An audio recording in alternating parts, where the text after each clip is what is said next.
Конечниот облик на општественото и државното уредување на османлиската држава бил формиран за времето на султанот Сулејман, законодавецот, 1520-1566 година. Во негово време, Османлиската империја била добро организирана, феудално-теократска држава, на чие чело стоел султанот со неограничена световна и верска власт. Всушност, Османлиската држава се градела врз селџучкото наследство, како и врз искуството на другите исламски држави на Блискиот и Средниот Исток. На Балканот, кон ова искуство влијаело и наследството на предосманлиските христијански држави, посебно во организирањето на османлиските институции формирани на овие простори. На чело на оваа теократска држава стоел султанот како врховен владател, кој за своите постапки одговарал само пред пророкот Мухамед и пред единствениот Бог Аллах. Тој имал на располагање моќна војска и сложен административен апарат со кој ја контролирал етнички и верски разнородната држава и бил врвна инстанца во решавањето на сите важни воено-политички прашања во државата. Султанскиот сарај во Истанбул, Топкапи Сарај, бил центарот од каде се водела целата внатрешна и надворешна политика на државата. Тука се подготвувале и кадрите за високите државни функции од редовите на султановите робови. Тој робски систем, така наречен кул систем, кој нема врска со институцијата робство од античкото време, на султанот му овозможувал да се опкружи со верни и лојални луѓе, преку кои ја спроведувал својата апсолутна власт. Крупни феудалци имало многу малку, кои биле без посериозно влијание, а најголем дел од феудалците биле спахиите врзани за султанот преку своите имоти. Извршната власт во Османлиската империја била строго дефинирана. Управно-политичките и воените работи ги извршувал големиот везир, со уште 4 везири. Правните работи ги воделе кадијаскерите, румелиски и анадолиски, финансиските работи, дефтердарите, а административните, нишанџијата. Големиот везир бил најзначајниот помошник и советник на султанот. Бројот на везирите се зголемил на 4 во 16-тиот век, кога и државата значително се проширила. Најважните одлуки биле носени на седниците на Султанскиот совет, така наречен Султански диван, на кој освен султанот присуствувале и сите горе наброени највисоки државни функционери. Во 16-тиот век, во составот на диванот, биле вклучени и двајца воени старешини, агата на јаничарскиот корпус и капудан пашата, односно командантот на морнарицата. Султанот лично присуствувал на седниците на диванот се до крајот на владењето на султанот Мехмет Освојувачот, 1451-1481 година. Потоа тој присуствувал на овие седници само во исклучителни ситуации. Иако имал можност да ја следи неговата работа преку специјално за тоа отворено прозорче, наречено опасно, кое гледало во просторијата на диванот. На ова највисоко тело можело да му се обрати секој поданик во империјата, без разлика на верската и класната припадност. Во текот на 1654 година, големиот везир се здобил со официјална резиденција и кабинет, кои подоцна станале познати како Баб и Али, односно Висока порта. Од тој момент натаму, овој кабинет бил вистинскиот центар на османлиската управа, а големиот везир нејзин извршител. Од тогаш веќе немало редовни дивански совети, туку по потреба, главните воени, духовни и цивилни функционери се состанувале во Високата порта под председателство на големиот везир. Основата на османлискиот правен систем лежела во светиот шеријатски закон, обичајното исламско право, кој бил на сила на територијата на целата империја. Меѓутоа, овој закон во чија основа се наоѓал Куранот, не можел да одговори на сите потреби на сложеното и разнородно османлиско општество. Поради тоа, тој бил дополнуван со посебни световни законски акти наречени кануни, издавани од страна на султаните. Со тек на време, тие станале толку бројни што од нив биле правени посебни збирки кои важеле како легални закони. Тие две законски бази биле основите на кои почивал и преку кои функционирал правниот систем на османлиската држава.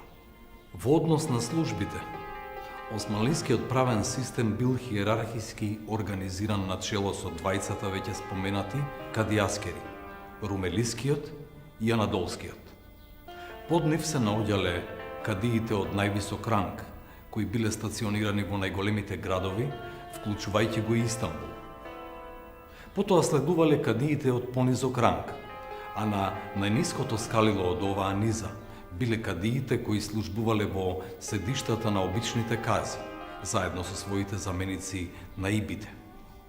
Платите што ги добивале доаѓале од кадиските такси и од земјишните имоти, тимарите, што ги добивале од државата, односно султанот, за својата служба. Освен судската служба, кадиите имале и други обврски. Тие ги надгледувале џамиите и вакафите, назначувале инструктори во училиштата и ја контролирале целата администрација во нивната каза. Тие исто така служеле и како супервизори на државните земји и на другите извори на приходи, вршеле контрола на броењето на стоката со цел да се оданочат. Ја формирале цената на некои прехрамбени производи, го надгледувале собирањето на таксите и ги испитувале злоупотребите во врска со поседувањето на земјата. Друг важен елемент во османлискиот правен систем биле муфтиите, кои представувале посебна класа на толкувачи на исламското право. Муфтијата бил поврзан со секој градски кадија и по потреба го толкувал светиот закон за кадијата и за останатите одговорни владени службеници. По потреба тој можел да издаде така наречена фетва, легално правно мислење за одредено прашање. Своето образование го стекнувале во медресите, како и кадиите. Султанот Сулејман Величествениот 1520-1566 година го издигнал истанбулскиот муфтија во ранг на шејхул ислам, највисокиот верски авторитет во османлиското општество, кој, со оглед на теократскиот карактер на тоа општество, имал големо влијание во државниот правен систем. Покрај толкувањето на светиот закон, шејхул исламот извршувал и други должности поврзани со верата и образованието. Моќта на шејхул исламот ја почувствувале и одредени султани, кои со посебни фетви, издадени од шејхул исламот, биле симнати од престолот.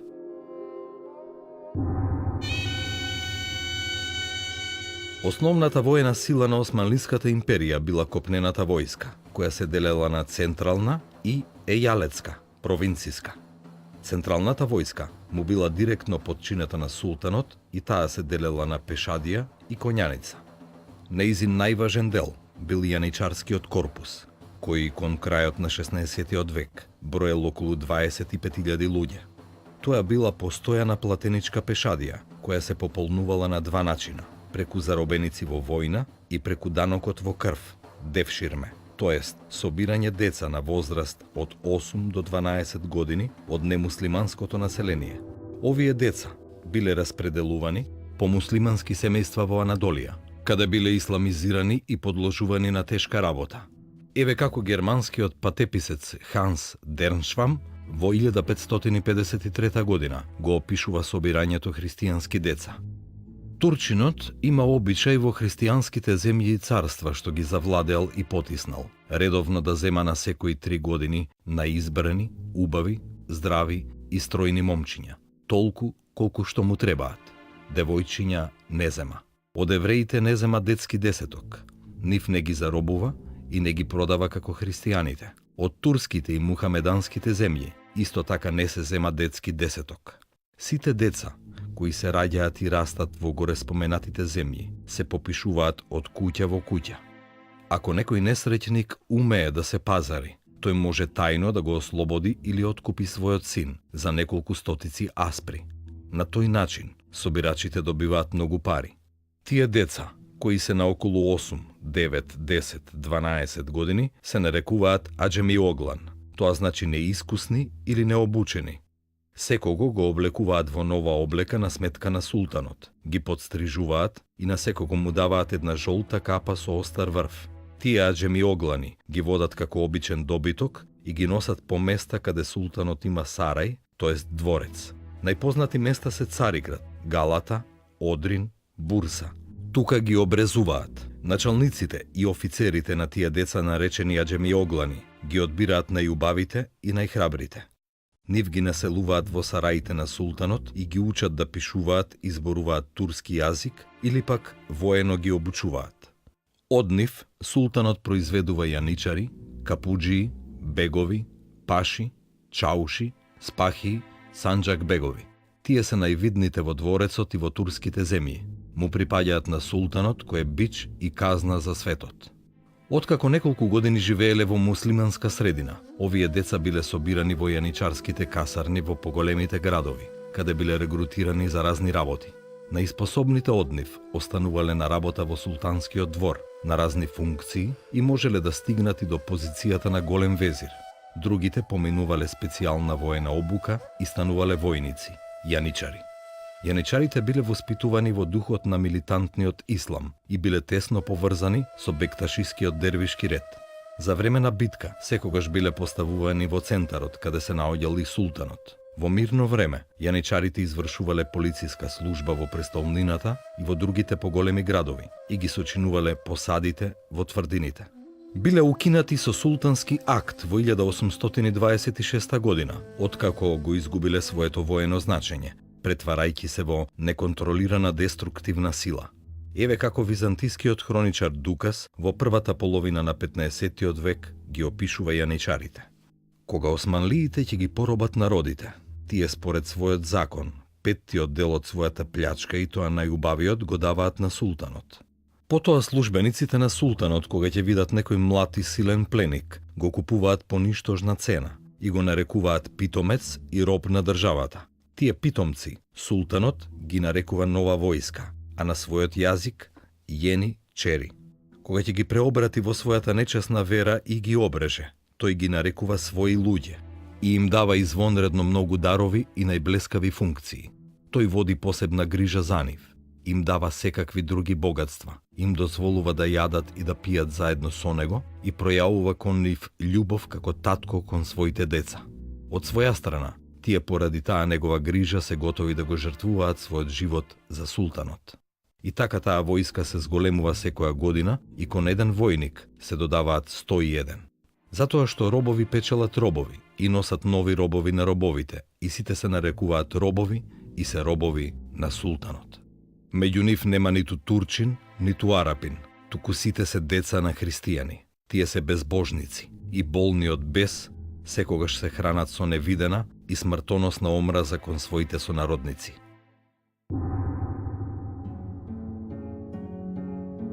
Провинциската војска ја сочинувале спахиите, коњаници, помошните трупи, пограничните трупи и посадите на тврдините.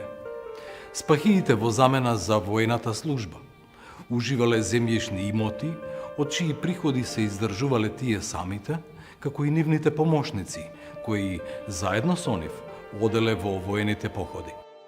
За време на Сулејман Величествениот во Румелија можеле да се соберат 80.000, а во Анадолија 50.000 спахии. Феудалните поседи дадени за извршување на воена служба се нарекувале тимари и зеамети, а секое неотповикување на воениот повик од султанот значило и губење на феудалниот посед. Во почетокот имало и христијани спахии кои поседувале тимари. Тоа биле всушност припадници на старата христијанска феудална класа, а припадноста кон таа класа бил главен критериум за добивање тимар. Во средината на 15-тиот век, во Прилепската и Кичевската нахија, во рацете на христијаните имало 27 тимари и еден зеамет, а во 1466-67 година во Дебарската област бројот на христијанските тимари изнесувал 18. Зеаметот, кој го држал Ѓерк Степан, субашија на Кичево, покрај градот Кичево, во себе вклучувал и 29 села, 23 мезри и еден манастир и носел годишен приход од 50.200 акчиња. Со текот на времето, бројот на христијаните спахии бил во постојано опаѓање и веќе во 16-тиот век тие речиси целосно исчезнале. Нивното исчезнување најчесто се должело на прифаќањето на исламот и претопување во муслиманската феудална класа или пак со губење на своите имоти, тие станувале раја. Освен христијани тимариоти, во почетокот во османлиската војска служеле и други христијани, и тоа како војнуци и мартолози. Војнуците биле припадници на посебни војнички помошни одреди, вооружени со копја и најчесто во улога на претходница учествувале во воените походи. Обичните војнуци и пониските војнучки старешини, легатори, биле христијани, додека повисокиот старешински кадар им припаѓал на муслиманите. Слични на војнуците, биле јуруците, кои биле групирани во посебни воени единици наречени оџаци. Мартолозите биле наемници кои служиле во пограничните единици и во посадите на тврдините. На границите на империјата дејствувале акинџиите, кои биле лесни конјечки одреди кои оделе пред главнината на османлиската војска и го подготвувале теренот за освојување со постојани вознемирувачки напади. Во 16 век, за одредени воени походи, можело да се собере околу 250.000 војници, а артилеријата броела околу 300 топови. Османлиите немале своја морнарица за време на првите упади во Европа. Ги форсирале мореузите со примитивни средства или со запленети бродови, а често и со изнајмени бродови од ѓеновјаните. Но во опсадата на Константинопол во 1453 година учествувале турска флота со јачина од 66 галии, 25 транспортни и 300 помали помошни бродови. По неговото освојување биле стекнати сите услови Османлиската империја да се развие во силна поморска сила. Мехмед II освојувачот можел да опреми флота и до 180 воени бродови. Во негово време била востановена позицијата командант на воената морнарица, Капудан Паша, а како главен брод била прифатена галијата. Морнарицата ја достигнала својата кулминација дури во средината на 16 век, кога на чело на морнарицата дошол познатиот Барбароса Хајредин Паша. Биле изградени повеќе пристаништа и бродоградилишта во Измит, Суец, Галиполе и Истанбул. Во времето на најголемиот раст, турската флота броела и до 250 галии. По поразот кај Лепанто во 1571 година, морнарицата, и покрај тоа што била брзо обновена, го загубила своето значење и моќ што ја имала порано. Исто така, опаѓањето на моќта на државата во 17 и 18 век се одразило и на морнарицата.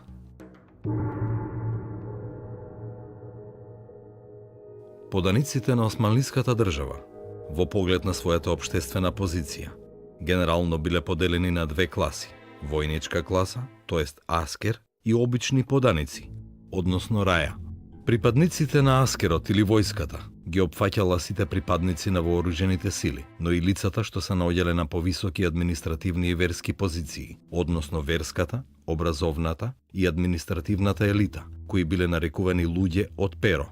Овде припаѓале и високи представници на христијанското општество, како што биле патриарсите, архиепископите и другите црковни великодостоинственици и функционери. Под нив се наоѓале поданиците, односно рајата, во која спаѓале мнозинството од населението, без разлика на верската припадност.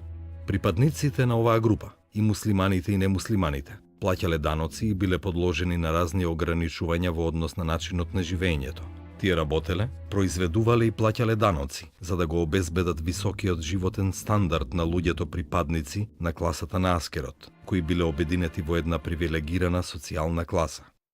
Ваквата поделеност на класи на османлиското општество била строго почитувана и преминувањето од пониска во повисока класа било речиси невозможно.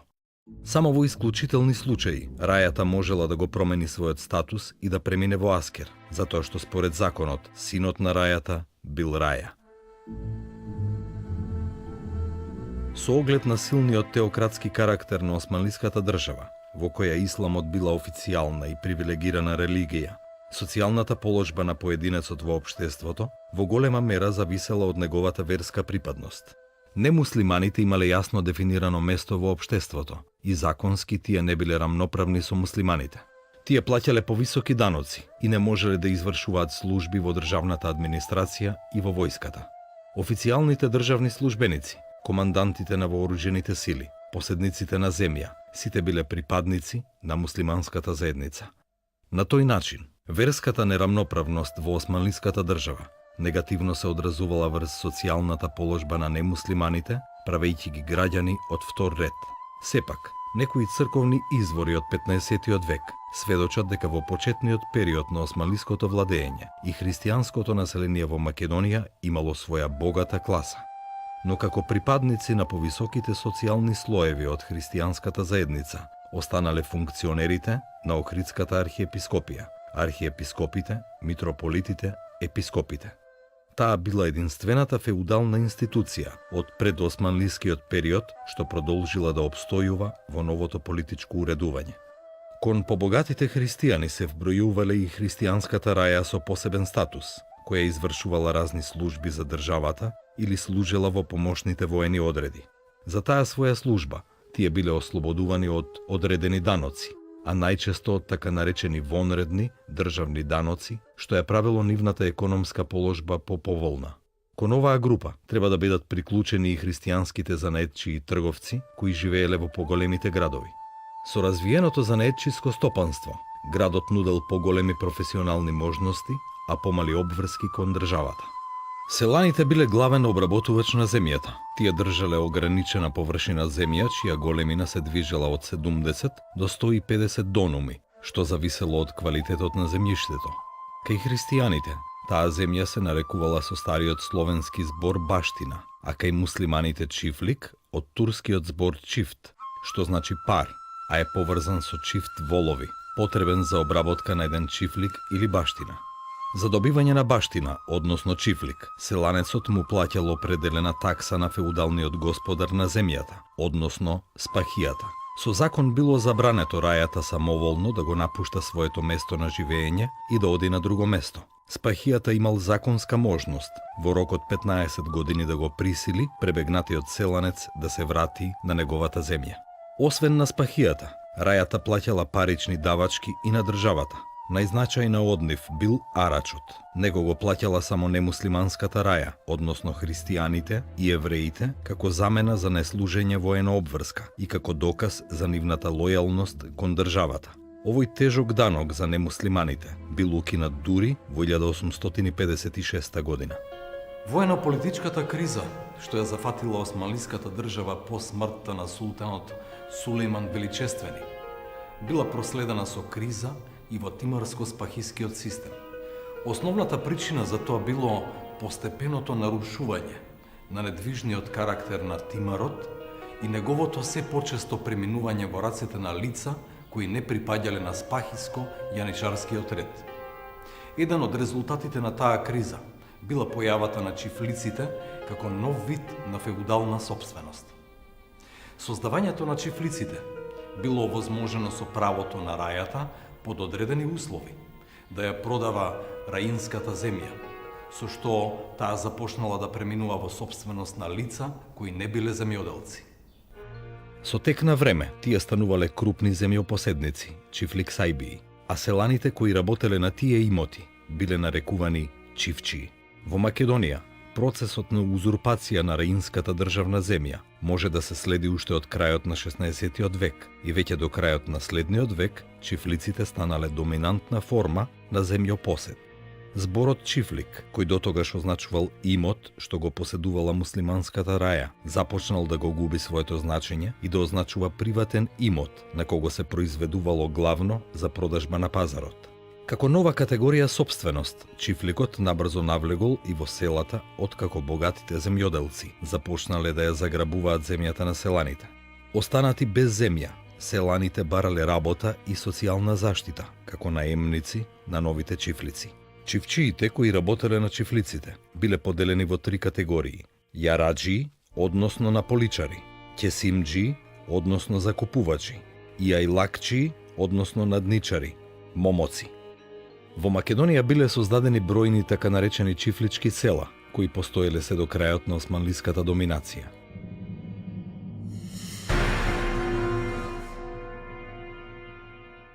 Османлиската држава, која со освојувањето на Балканот се огласила и како европска држава, посебно внимание посветувала на административно-територијалната поделба и управа на новоосвоените територии.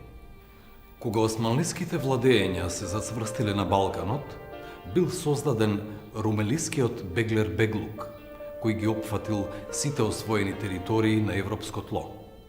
Седиштето на оваа најголема управно-политичка единица најпрво била во Едрене, а потоа во Софија, а од 1820 година во Битола.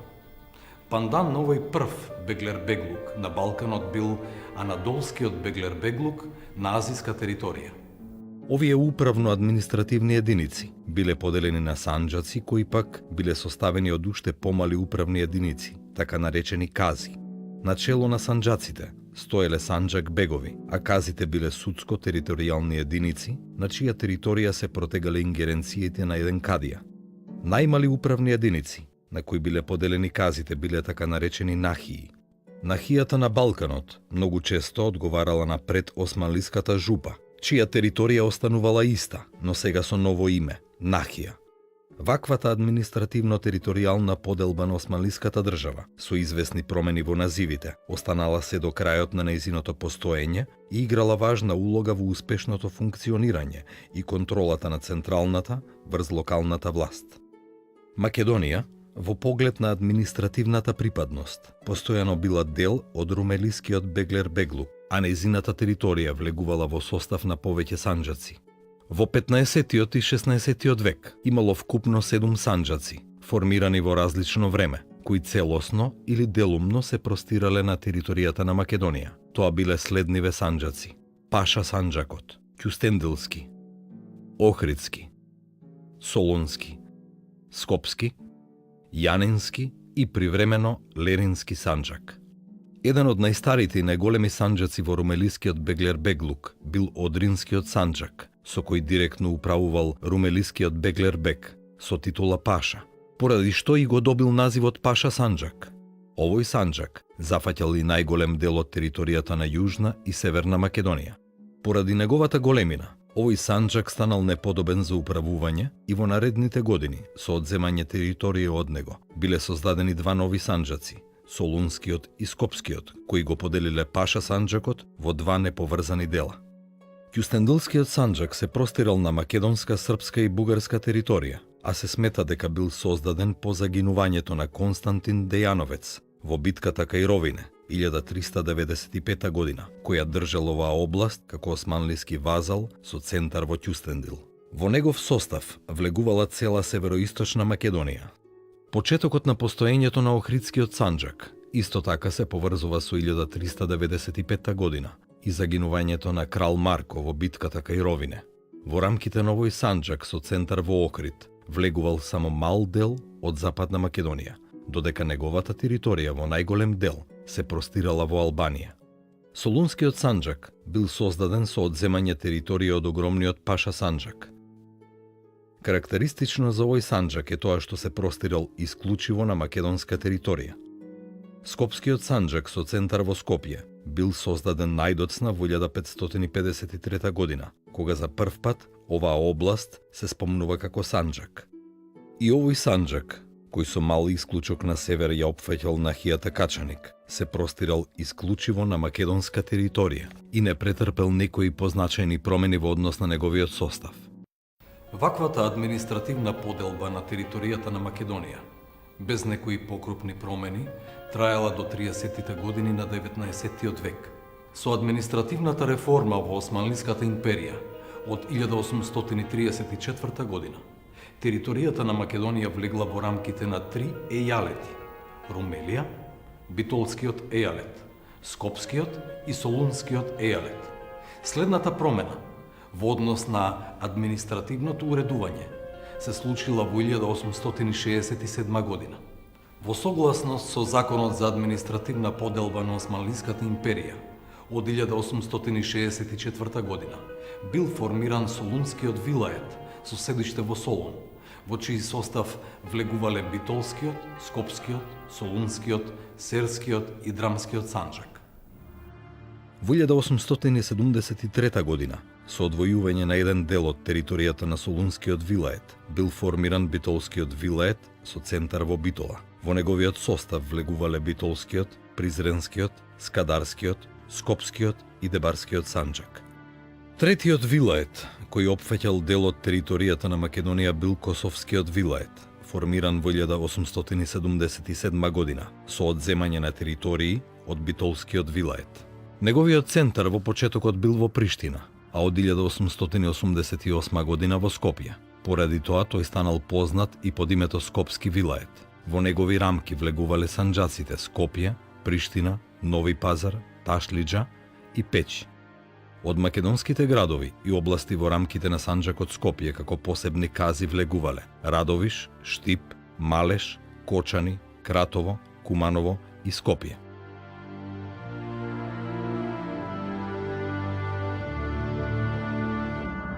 И покрај тоа што овие вилаети имале своји официјални административни имиња, со оглед на тоа што во најголем дел се простирале на македонска територија, многу бргу во јавноста станале познати под името македонски вилаети. Имено, европската интелигенција и политичка јавност, како и интелигенцијата во балканските држави и пред формирањето на трите вилаети, многу добро знаеле за историјата на Македонија и за нејзините граници поврзани пред се со нејзиното античко минато.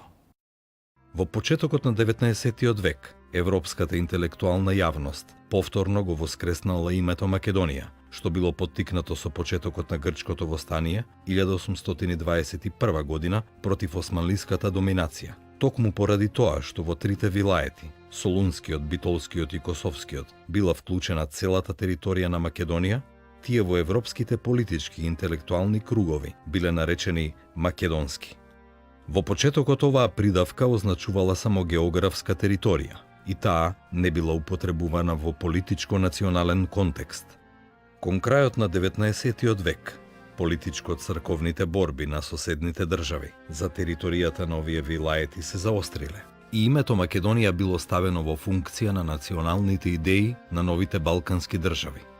Со формирањето на Македонската револуционерна организација, ТМОРО, ВМРО, како прва политичка организација на македонското население, во чиј назив било вклучено името Македонија, за прв пат во историјата тоа население цврсто се обединило околу името Македонија и била воспоставена цврста врска меѓу населението и територијата.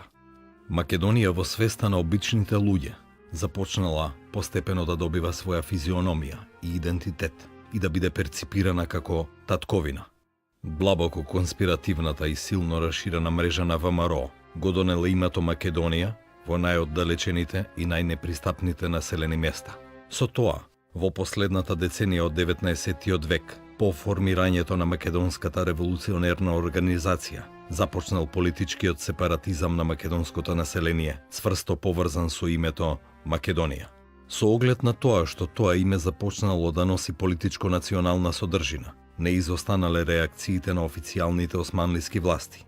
Свесен дека името Македонија станало силен мотив за политичка мобилизација, кој го загрозува интегритетот на империјата, во април 1903 година султанот Абдул Хамид II издал наредба со која се забранувала употребата на името Македонија во кореспонденцијата поврзана со вилаетите на Румелија. Наместо името Македонија, изрично се настојувало да се употребуваат официјалните називи Солунски, Битолски и Косовски вилает.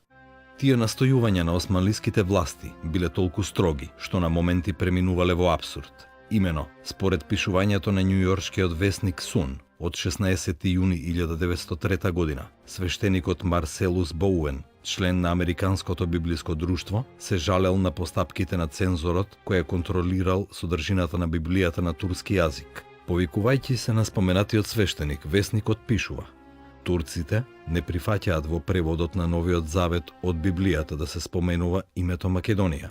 За античкиот географски термин Македонија, кој се појавува во посланието на Павле до Солуњаните, турците сега инсистираат да се употребува модерниот термин вилает на Салоника и монастир. Оваа забрана на името Македонија во официјалната османлиска администрација продолжила и понатаму, задржувајќи се дури и помладо турската револуција од 1908 година и повторното воспоставување на уставното уредување во империјата. Имено, во јануари 1909 година, во Османлискиот парламент се одржувала посебна седница посветена исклучиво на македонското прашање. Кога на говорницата во парламентот излегол да зборува серскиот делегат Христо Далчев, во своето излагање тој го употребил името Македонија, пошто веднаш бил прекинат од неколку пратеници, пред се младотурци, со зборовите дека не постои назив Македонија и дека во парламентот не може да се употребува називот Македонија. Тие барале името Македонија да биде заменето со називот трите румелиски вилаети. Но без разлика на ваквите забрани и инсистирања, името Македонија останало присутно и во домашната и во меѓународната јавност. Одредено со јасни географски граници и со јасна политичка и национална содржина.